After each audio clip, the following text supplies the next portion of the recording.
"Captain, we need you up front, now." The flight attendant's voice cracked through the cabin, slicing the calm like turbulence. Phones lifted. Heads turned. Seat 2A, where one man sat still as stone. Ethan Brown didn't flinch when she accused him of stealing a ticket. Didn't move when passengers started filming.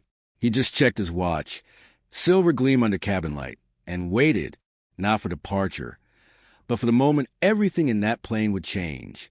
Jessica Harris, the lead flight attendant, stood trembling by the aisle, clutching a manifest that suddenly felt heavier than it should. "Sir, you're holding up this entire flight," she said, voice trembling, trying to sound professional. "The captain is coming." Ethan smiled, calm, deliberate, the kind of smile that told her she'd already made a mistake. "I know," he said simply. A murmur rippled across first class. The businessman in one seat sighed, tapping his watch. The teenage girl in four started live streaming, whispering, "This is insane." Somewhere between anger and embarrassment, the cabin became an audience, 147 strangers united by tension. Captain Cole Anderson appeared moments later, uniform sharp, eyes scanning with practiced authority. "Jessica, report. This passenger refuses to provide proper identification," she said quickly. "Claims this is a seat, but the ticket looks fake." Anderson's eyes landed on Ethan. Expensive suit, calm posture, nothing threatening. But Jessica had never lied to him before. "Sir," he said, tone firm, "I understand there's been confusion. May I see your boarding pass?" Without a word, Ethan handed it over. "Southwest Airlines Flight 2847, Seat 2A. Perfectly valid. Perfectly ordinary." "It appears to be an order," Anderson muttered, frowning. Jessica leaned closer, whispering, "Captain, look at him. Really look. Does he look like he belongs in first class?" The words hung heavy in the recycled air. Passengers gasped. Phones rose higher. A live stream counter ticked past 8,000 viewers. Anderson straightened, the weight of leadership suddenly crushing his chest. "Miss Harris, explain what you mean by that." "You know exactly what I mean," she blurted out, panic in her voice. "People like him don't usually fly up here." The silence that followed was louder than any argument. Ethan finally spoke. His tone was steady, his eyes locked on hers. "People like me?" Jessica's breath hitched. "Don't act like you don't know what I'm talking about." The passengers felt the shift, invisible but electric. This wasn't about a seat anymore. It was about something uglier, deeper, ancient. Anderson's training told him to de-escalate. His conscience told him to listen. But the captain's instincts, the ones that kept planes safe, screamed for control. "Sir, I'm going to need additional identification," he said cautiously. "A driver's license, perhaps." Ethan reached slowly into his jacket. Anderson's hand twitched near his radio, bracing for trouble. But Ethan only withdrew a Black American Express Centurion card, the rare kind reserved for people who didn't need to prove anything. Anderson's voice faltered. "That's a very exclusive card." "Yes," Ethan replied, eyes unwavering. "It is." Jessica's face twisted. "That doesn't mean he belongs here. Those seats cost $800. "I paid full price," Ethan said calmly. "This morning, at 6:43. The precision of his words made Anderson's stomach turn cold. 8 minutes to departure. A live counter. Hashtag Southwest discrimination trending in real time. "Captain," Jessica whispered, desperate now. "Other passengers are complaining. He's making everyone uncomfortable." Anderson glanced around and saw judgment reflected in every face. Not against Ethan. Against them. "Sir," Anderson said, forcing authority back into his voice, "I'm asking you to deplane voluntarily. We can resolve this at the gate." "No," Ethan said. One word. Quiet. Deadly. "I beg your pardon?" "I said no, Captain Anderson. I'm staying in my assigned seat until this aircraft reaches Phoenix." Jessica snapped. "That's it. I'm calling security." Anderson hesitated. Something in Ethan's voice, that steady confidence, didn't sound like defiance. It sounded like control. "Before you do that," Ethan said softly, "a question, Captain. Are you familiar with Federal Aviation Regulation 91.11? Anderson froze. That regulation governed interference with crew and crew misconduct. Only lawyers or executives ever quoted it. Emma's live stream soared past 30,000 viewers. Comments exploded. Get this racist crew fired. This man knows his rights. The captain's radio crackled. Security on standby for passenger removal. Ethan glanced at his watch. You might want to hold that call, Captain. Why is that? Because in 30 seconds, you're going to receive a phone call that changes everything. Anderson's brows furrowed. Then his phone buzzed. Southwest Operations Center, urgent. Ethan leaned back, voice calm as thunder before lightning. You should probably answer that. Anderson did. The voice on the other end was sharp. Captain, we're monitoring social media. Your flight has 42,000 live viewers. Handle this quietly. And quickly. The captain's blood ran cold. The cameras, the whispers, the consequences, all closing in. And as two security officers stepped into the cabin, Ethan's gaze never wavered. He looked like a man who'd already won. Two uniformed officers stepped into first class, boots echoing on the narrow aisle. The tension inside the cabin thickened like fog. Every camera lens turned toward Ethan Brown, the man who refused to move. Sir, we need you to come with us voluntarily, Officer Lily Walker said, her tone rehearsed but uneasy. You're disrupting operations. Ethan didn't blink. I'm sitting in the seat I paid for with a valid boarding pass.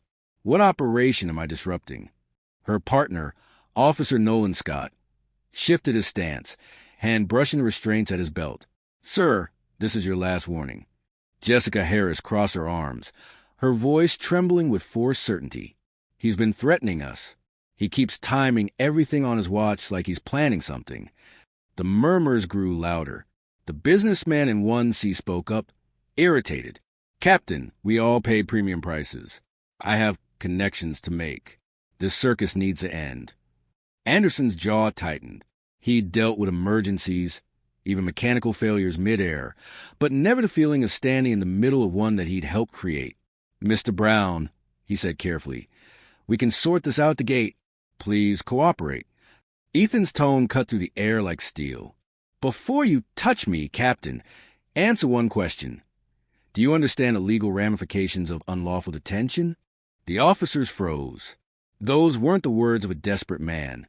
They were the words of someone who knew exactly where the line was drawn. Jessica scoffed. Enough with the lawyer talk. You're trespassing. Ethan reached down, slow and deliberate, opening a black leather briefcase that gleamed under the cabin light. Anderson tensed. The entire crew stiffened, and out came a folder. Not a weapon, but a document embossed with a logo only the wealthy ever recognized. Documentation. Ethan said calmly, since you asked for it.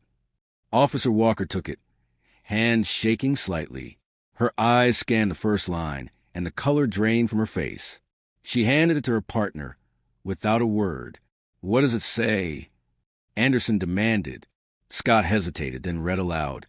Ethan Brown, board member, Southwest Airlines. The air was ripped out of the cabin. For a moment, no one moved, no one spoke. Jessica's mouth opened, but no sound came. That can't be real, she stammered. Board members don't fly commercial. Anderson's radio buzzed again, this time with a different voice, older, deeper, carrying the unmistakable tone of power. Captain Anderson, this is Senior Vice President Logan King. We are aware of the situation on Flight 2847. Take no further action against the passenger in Seat 2A. Corporate is handling this directly. Jessica's clipboard fell from her hands. Ethan adjusted his tie, perfectly composed. Captain, I believe your concerns about my documentation. Anderson's throat went dry. Sir, we had no way of knowing. Ethan leaned forward. His voice softened, but his words hit like verdicts. That's the point. You didn't ask. You assumed. The passengers who'd been whispering now sat in stunned silence. Emma's live stream, now 60,000 viewers strong, caught the moment Anderson's authority evaporated. One viewer commented, Board member, not see yet.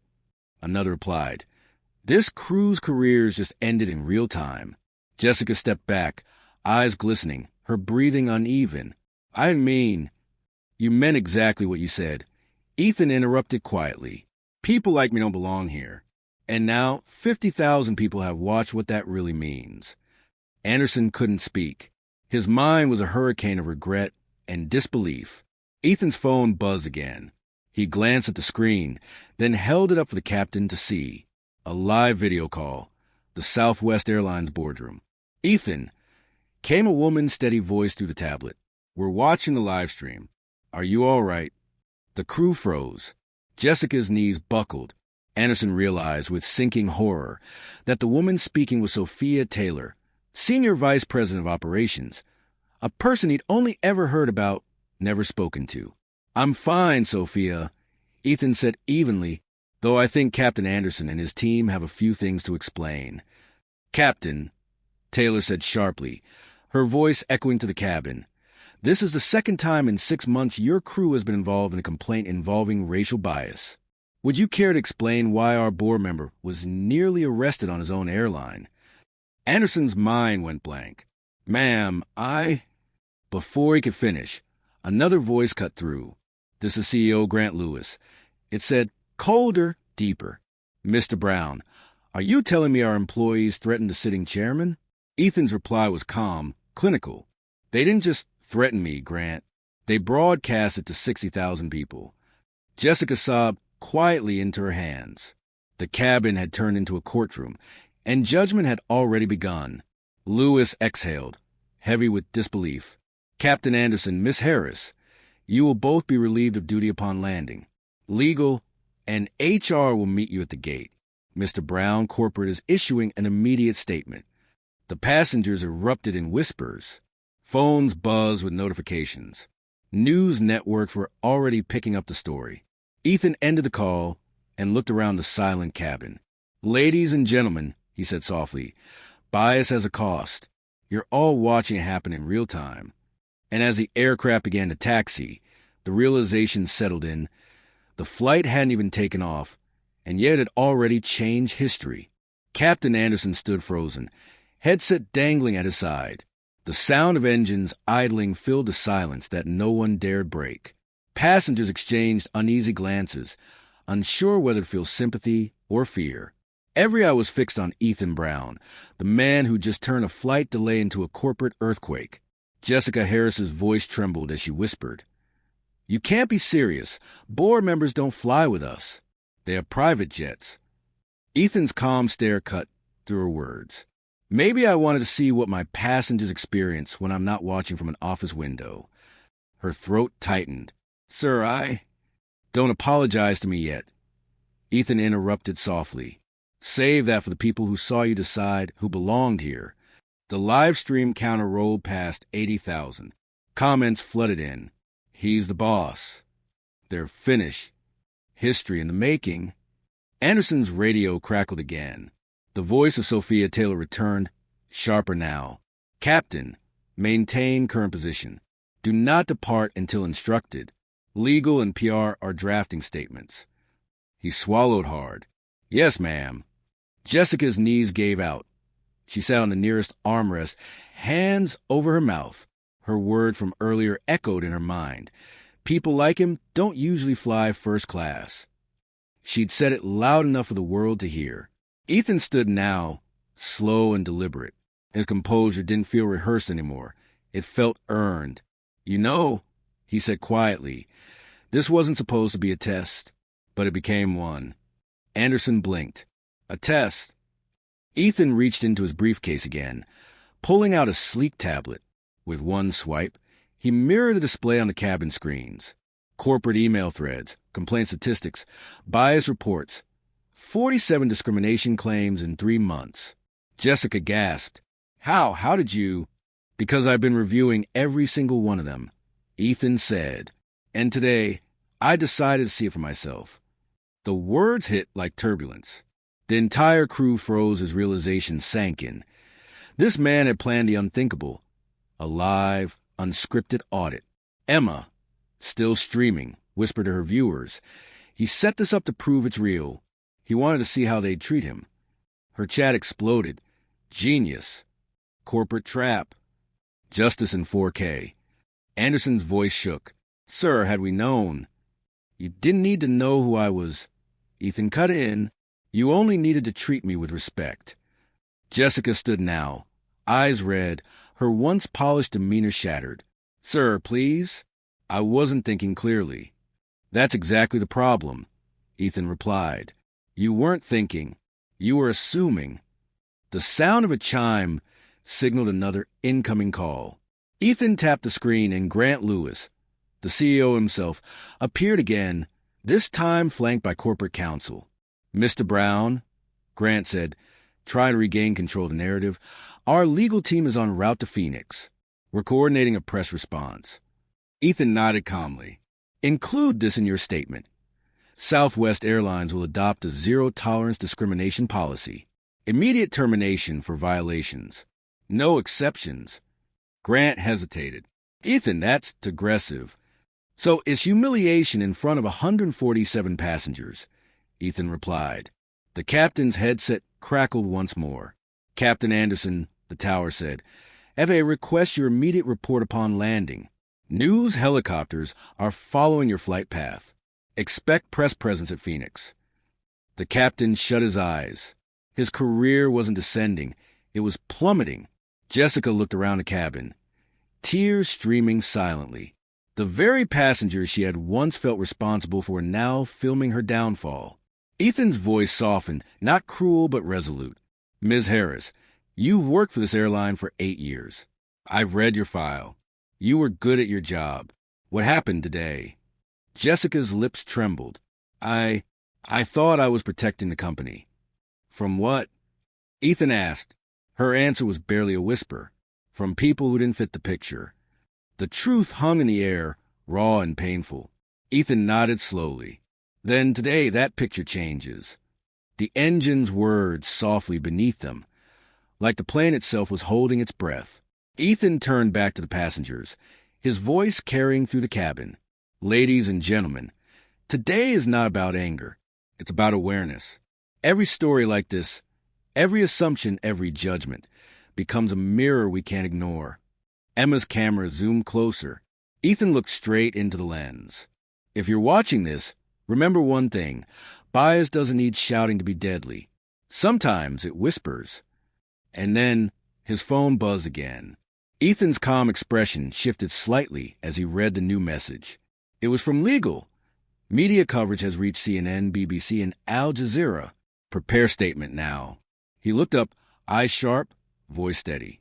Captain, this flight won't leave the ground until we fix what's broken. Anderson swallowed hard. Sir, what exactly do you mean by that? Ethan turned the tablet toward him. A press release draft already open, time-stamped for 30 minutes later. Headline: Southwest Airlines launches anti-discrimination overhaul following chairman's personal incident. Chairman? Anderson echoed, stunned. Ethan's faint smile returned. You didn't think I was just a board member, did you? The cabin erupted in gasps.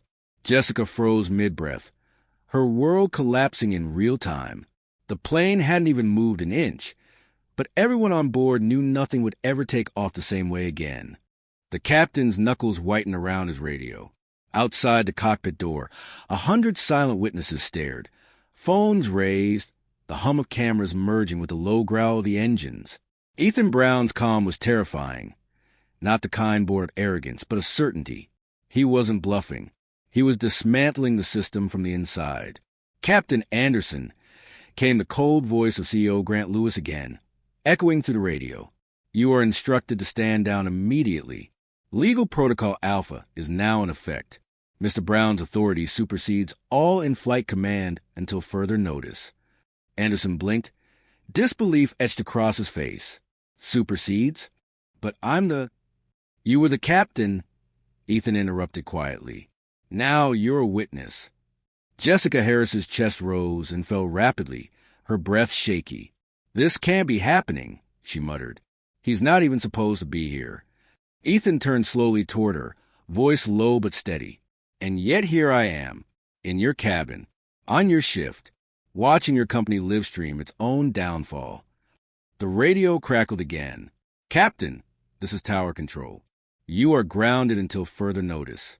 Repeat, Flight 2847 is grounded. Await further instruction. The businessman in one seat exhaled loudly. We're not even flying, and I've just watched careers crash. Someone laughed nervously. Then silence fell again. Ethan stood, tapping his tablet. On every passenger screen, a corporate video began playing graphs, complaint statistics, headlines, racial bias in aviation soars. The passengers gasped. What is this? Someone whispered. Ethan answered without looking up. The truth your airline tried to hide. The cabin lighting dimmed slightly, the glow-phone screens replacing it like stars in a night sky. Ethan's voice carried across the silence. In the last year alone, 47 verified discrimination complaints were filed against Southwest Airlines. 47 passengers told stories just like this one, and every single one was dismissed as misunderstanding or protocol. I wanted to see why. Jessica's lips trembled. So you planned this? Ethan nodded once. I planned to see who'd pass the test. Who'd treat a passenger like a person, not a profile. A sharp beat broke the stillness. Ethan's tablet lit up again, an incoming video call. This time, not the CEO, not the board, the Southwest Airlines boardroom. 7 faces appeared in a row. Executives, legal advisors, and PR chiefs staring back from the screen. The woman in the center leaned forward, her tone surgical. Ethan, we're watching a live feed. News outlets are outside every terminal. Fox News, CNN, Reuters. All of them. We need to contain this now. Containment isn't the solution, Ethan said. Accountability is. One of the board members, an older man with silver hair, raised a trembling hand. Ethan, this isn't the time for a lecture. We'll lose billions in market value. Ethan's gaze hardened. Then maybe we finally understand the cost of ignorance. The tablet pinged again. A direct call from the FAA. Ethan answered calmly. Mr. Brown, the official said, this incident has escalated to federal oversight. Do you confirm that Flight 2847 will remain grounded pending investigation? I do, Ethan said, effective immediately. The officer glanced at his captain. Sir, he can't just... He can, Anderson whispered, broken. He's the chairman. The realization hit the cabin like turbulence. The man they tried to remove now controlled every decision from the tarmac to the tower. Jessica crumbled into a passenger seat, tears falling freely. Please, she said quietly, tell me this isn't the end. Ethan looked at her for a long moment before speaking. That depends. Is this the moment you finally see what your words did? Her lips quivered. I wasn't thinking. Exactly, Ethan said softly. And that's why people like you make history the wrong kind. He turned his gaze toward the passengers. Ladies and gentlemen, what you're witnessing isn't a scandal. It's a mirror. Every bias starts with a single assumption and ends with someone losing their dignity. In the corner, Emma's live stream had hit 100,000 viewers. Her voice cracked as she narrated quietly for her audience. This isn't just a story about a flight. It's about every room where people like him are questioned before they're respected. Ethan sighed, almost to himself. The irony is, I didn't come here to expose anyone. I came to remind this company what we stand for. A new message flashed across his tablet. PR confirms 17 news vans at Phoenix Sky Harbor. FAA demands full cooperation. Proceed as planned. Ethan tapped to open a prepared statement. His fingers steady, his eyes fierce. This is where the story changes, he murmured. He began reading aloud. Effective immediately, Southwest Airlines initiates comprehensive anti-discrimination training, real-time incident auditing, and third-party oversight for all employees. We will no longer treat bias as an accident. The words rolled across the speakers. Even the passengers listening through their headsets felt chills. Anderson swallowed hard. Sir, what happens to us? Ethan looked at him, calm but cold. You'll answer that question in front of every employee when this becomes mandatory training. Jessica sobbed softly. I've lost everything. No, Ethan replied, voice low. You've just been given a chance to learn what everything means. The engines began to whir again, not to take off, but to reposition. Outside, the runway lights flickered in the distance, mirroring the flash of cameras waiting beyond the terminal. Ethan checked his watch. 12 minutes had passed since Jessica first called him a fraud. 12 minutes that had rewritten the company's history. He turned back to the captain. "Get ready, Anderson.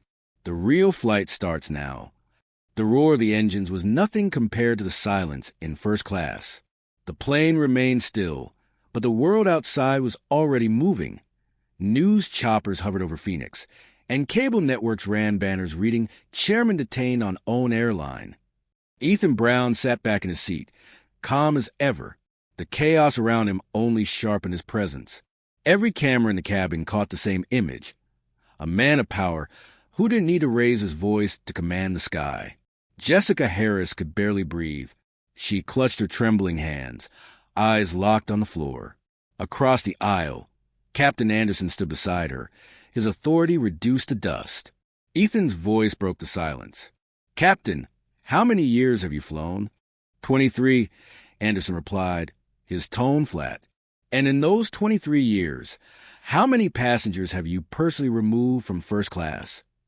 Anderson hesitated. I don't keep count." Ethan tapped his tablet. "Then let me help you."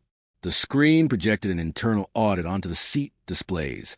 Captain Cole Anderson, passenger removal records, 17 incidents, 15 involving people of color, 2 white passengers. The captain's throat tightened. "Those numbers, they can't be right."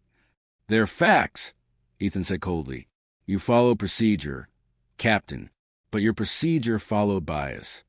Jessica sobbed into her palms. "Please stop. I can't." Ethan's voice softened, but it didn't lose its edge. "You need to hear this. All of you do." He turned the screen toward the passengers. Charts, graphs, reports, the cold mathematics of discrimination. "This," Ethan said, "is the data no one wanted to see. Every misunderstanding, every protocol error. Every time someone like me was asked to prove they belonged, it's all here." Emma's live stream surged past 150,000 viewers. News anchors began narrating the feed live, turning the flight into the world's first airborne tribunal. Grant Lewis's voice returned through the tablet. Strained. "Ethan, the board just voted to implement your reforms. Full-scale anti-discrimination initiative. Press release goes live in 30 minutes. Ethan nodded. "Add something else to it. I'm grounding every crew involved in bias-related complaints pending retraining. And I want public accountability." Jessica's tearful eyes widened. "Public." Ethan met her gaze. "You'll go on television. Admit what happened. Explain what you've learned. Not as punishment, as proof that change starts with honesty." Anderson's jaw dropped. "You want us to humiliate ourselves on national TV?" Ethan leaned forward, calm but merciless. "You humiliated me in front of the world. Now you'll help rebuild it." Jessica shook her head in disbelief. "I'll lose my career." "You'll gain your conscience," Ethan said quietly. The intercom clicked. "Ladies and gentlemen," Anderson began, his voice cracking, "this is your captain." Ethan interrupted gently. "Not today, Captain. Today you're a student." The passengers murmured. Some clapped softly. Others recorded in stunned silence. The tablet chimed again, another message from legal. Stock down 7.3%. Market lost $847 million. CNN preparing live panel coverage. Ethan turned the screen toward Jessica. "You see that number? That's the cost of assumption. $847 million lost in 12 minutes. The air in the cabin felt thinner now, heavy with truth. Jessica's whisper cracked like broken glass. "What happens to us?" Ethan exhaled. "That depends on whether you want to be examples of shame or redemption." The cabin doors opened. A flood of light spilled in, followed by agents from the FAA and company executives in dark suits. Flashbulbs flickered from the jet bridge. "Mr. Brown," an investigator called, "we need formal statements from all parties. This incident is now a federal civil rights investigation." Ethan nodded. "You'll have them." He turned to Jessica and Anderson. "But before they question you, hear me clearly. This isn't revenge. It's reform." He held up his tablet once more. On the screen, a new document titled the Harris-Anderson Protocol appeared, a case study already being formatted for company training. "This is what you become," he said quietly. "The example that will change how every employee in this industry is trained. The world will know your names, not as villains, but as the reason things changed." Jessica wiped her eyes, whispering, "You're giving us a chance?" Ethan nodded. "A hard one, but a real one." From the back of the plane, Emma's voice trembled as she narrated to her viewers, "We're watching a revolution in real time." Ethan smiled faintly, almost sad. "No," he said softly. "You're watching accountability finally take flight." He turned to Anderson. "Captain, the choice is yours. Keep pretending it was procedure, or admit it was prejudice." Anderson swallowed hard, then took a deep breath. "Mr. Brown," he said quietly, "you're right."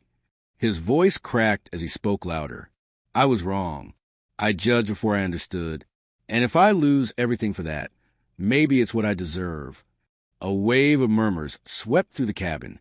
Some passengers clapped. Others cried. Cameras captured every second. Jessica sat motionless, tears tracing down her cheeks. "I'll do it," she whispered. "The interviews, the confession. I'll own it." Ethan nodded once. "Then maybe we're finally getting somewhere." Outside, the runway lights blinked like silent applause as the engine shut down completely. The plane had never left the ground, but had traveled further than any flight that day. The doors of Flight 2847 opened, and a flood of reporters surged toward the jet bridge. Camera flashes hit like lightning, voices overlapping in a storm of questions. Is it true the chairman was detained? Are the crew being arrested? "Mr. Brown, will you sue the airline you lead?" Ethan Brown stepped into the chaos with the same composure he'd shown all flight. The cameras found him immediately, the man who grounded a plane without leaving his seat. Behind him, Jessica Harris and Captain Anderson followed like ghosts, stripped of their authority, their polished uniforms now a reminder of everything they'd lost. Inside the terminal, executives waited in a tight formation: legal counsel, PR heads, FAA officials, and civil rights investigators. At the center stood Sophia Taylor, Senior Vice President of Operations. Her voice carried command, an apology, all at once. "Mr. Brown, the board is in emergency session. The FAA will conduct full interviews. News outlets are live."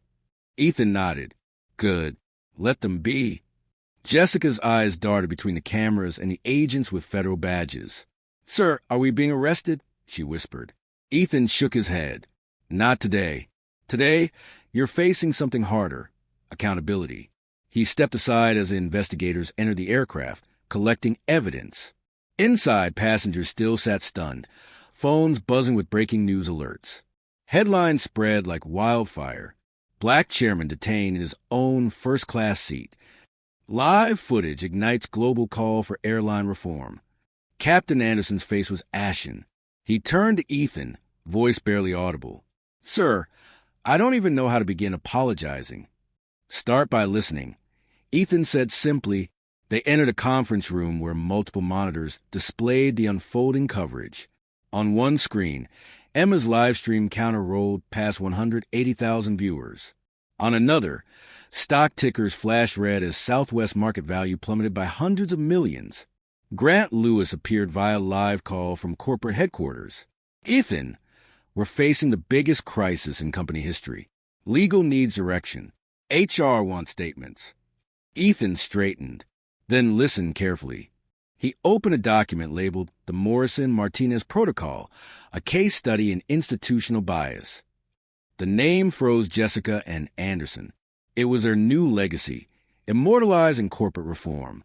"This," Ethan said, "is what happens when bias hides behind professionalism, when discrimination is called procedure." Jessica's voice cracked. "Sir, how many times has this happened to you?" Ethan was silent for a moment before answering. "Too many, but never again." He turned the screen toward the executives on the call. "Every airline in this country will receive this protocol by tomorrow morning. Mandatory bias training, third-party monitoring, Real-time accountability. Sophia Taylor leaned forward. That's ambitious. Ethan's tone sharpened. So was landing a man on the moon. We did that because we stopped pretending gravity was an excuse. A faint smattering of applause broke out among the onlookers. Even some reporters lowered their cameras. Grant Lewis spoke again, his voice subdued. Ethan, the board is ready to issue your directive publicly. They're calling it the Flight 2847 Initiative. Ethan nodded. Good. Add this. Our first 2 training advocates will be Jessica Harris and Captain Cole Anderson. They'll travel to every Southwest hub and tell their story, the real one. Jessica's eyes widened. You want us to relive this? Over and over? Yes, Ethan said, because redemption requires repetition. Anderson looked down, his voice hollow. Sir, my son is mixed race. I've spent years teaching him to work twice as hard to be seen as equal. And today I realize I'm part of the reason he'll have to. Ethan's expression softened. Then show him you can change. Let him see that courage doesn't mean pretending you were never wrong. It means fixing what you broke. Jessica wiped her eyes. I'll do it. Every flight. Every hub. If even one person understands what I did wrong, it'll be worth it. Ethan extended a hand toward her. That's the first true thing you've said today. The camera zoomed in as Jessica took his hand. Tears glistening under fluorescent lights. It wasn't forgiveness, not yet, but it was humanity. From behind the crowd, an FAA investigator stepped forward. Mr. Brown, the Department of Transportation wants to use this as a national case study. They're calling it the most significant civil rights moment in modern aviation. Ethan exhaled slowly. Then let's make it count. He turned to Anderson. You'll both start your first presentation in Dallas next week. Tell them everything, from the first assumption to the last consequence. Anderson nodded, shoulders heavy but resolute. I will, sir. As the room buzzed with reporters and flashing lights, Ethan checked his phone. A message from legal appeared. Protocol uploaded. Industry-wide implementation in 90 days. Title, The Morrison-Martinez Reform. He closed his phone, his reflection flickering in the glass wall beside him. For the first time all day, his voice carried something new. Quiet pride. Sometimes change doesn't take flight. Sometimes it's grounded, right where it needs to be. Outside, protesters had gathered with signs. Dignity as NO class. Fly fair. We are seat 2A. The revolution had already left the runway. 3 months later, the sun poured through Ethan Brown's Phoenix office windows, golden and heavy, like the weight of a new dawn. The headlines had faded, but the impact had not. Flight 2847 had become a case study taught in universities, broadcast in leadership seminars, and referenced in Congress. Ethan sat at his desk, scrolling through an inbox overflowing with stories. Thousands of them. Passengers, crew members, and strangers from around the world writing about how that one flight changed their view of justice and humanity. His phone buzzed with a new message. From Grace Young. Mr. Brown, I'm white, 34, from Ohio. Last week I was on a United flight where a Latino family was being mistreated. I remembered your story. I started recording, I spoke up, and they kept their seats. Thank you for showing me how to be brave. Ethan smiled faintly. That was it, the real victory. Not the press coverage, not the new policies. It was people finding their voice because of one uncomfortable truth at 30,000 feet. He forwarded the message to Chloe Wright, the young journalist whose live stream had sparked a movement. She now headed Southwest's new Dignity Documentation Project, a digital platform where travelers shared real stories of justice, empathy, and reform. Moments later, another notification appeared. A video message, Jessica Harris, now in a modest hotel conference room. Her once polished voice shook, but not from fear, from conviction. Detroit training complete. 500 new hires. Still nervous every time, she said, smiling faintly. But seeing their faces when they finally get it, it's worth everything. Then came another clip, Captain Anderson, standing beside a teenage boy who looked up at him with pride. My son wanted to join me today, the captain said. He wanted to help teach what I learned the hard way. That procedure isn't justice until it protects everyone. Ethan leaned back, emotion tightening his chest. The transformation wasn't corporate anymore. It was personal, contagious. The intercom on his desk crackled. Mr. Brown. His assistant's voice came softly. 60 Minutes is on line 1. They want a follow-up interview. He smiled. Tell them I'm not available, but connect them to Chloe Wright. Her story matters more. He walked to the window overlooking the Phoenix skyline. Planes lifted into the horizon, streaks of silver cutting through blue. The sound of progress in motion. Somewhere out there, policies were being rewritten, employees retrained, and passengers treated with dignity because one man decided to sit still and let the truth expose itself. His computer chimed again, a new upload from Chloe. He opened it. The setting wasn't an airplane this time, but a small cafe in Seattle. Chloe filmed a manager refusing service to a transgender customer. Within minutes, the clip had over 100,000 views, hashtags spreading across social media. Ethan smiled, a slow, knowing smile. Justice had learned to travel faster than prejudice. He opened a new document, his fingers moving with quiet precision as he began typing his final message to the world. 6 months ago, I sat in seat 2A and changed my life. But I didn't change the world, you did. Every time you record injustice, every time you speak up when it's easier to stay silent, you're flying the same flight I did. You're proving that dignity isn't reserved for first class. It's the ticket every human being deserves. He paused, staring out the window. Planes rose and disappeared into sunlight, one after another. Thousands of them, each carrying a story. Ethan whispered, almost to himself, the revolution isn't televised anymore. It's live-streamed. He hit publish. The screen blinked. View count, 1,000, 5,000, 20,000. The number climbed, unstoppable like a takeoff. And somewhere another ordinary person was finding extraordinary courage. One seat, one story, one flight at a time. Drop a comment below and let us know where you're watching from. If you enjoyed today's story, smash that like button, subscribe, and ring the notification bell so you never miss another pulse-pounding cinematic tale from Black Rise. Here's a quick question for you. If you were in Ethan's seat, would you have stayed silent or stood your ground? Sometimes the hardest story we ever tell is the one that tells the truth about us.